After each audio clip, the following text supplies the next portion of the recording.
అందరికీ నమస్కారం. నేను మీ మల్లేష్ యాదవ్. ముఖ్యంగా రామగుండం కార్పొరేషన్లో గల రెండవ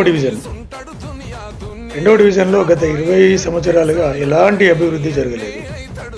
మొట్టమొదటిసారిగా మన గౌరవ ఎమ్మెల్యే రాజ్ ఠాకూర్ మక్కన్ సింగ్ గారు గెలిచిన తర్వాత వారి ఆధ్వర్యంలో మడిపల్లి మల్లేశన్న గారు ఈ రెండవ డివిజన్ ప్రజలందరికీ ఒక పెద్ద కొడుకుగా నిల్చొని అభివృద్ధి కార్యక్రమాలు చేపట్టారు.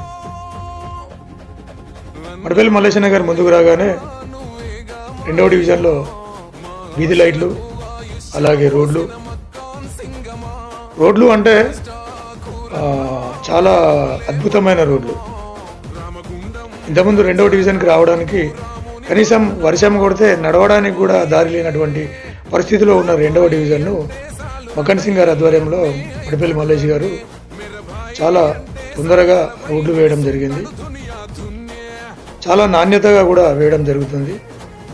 అందుకు మన ఎమ్మెల్యే రాజ్ ఠాకూర్ గారికి, అలాగే రెండవ డివిజన్ ప్రజల పక్షాన ముందుండి రెండవ డివిజన్ అభివృద్ధి ధ్యేయంగా ముందుకు నడుస్తున్న మడిపల్లి మల్లేశన్న గారికి ప్రత్యేక ధన్యవాదాలు తెలియజేస్తున్నాను.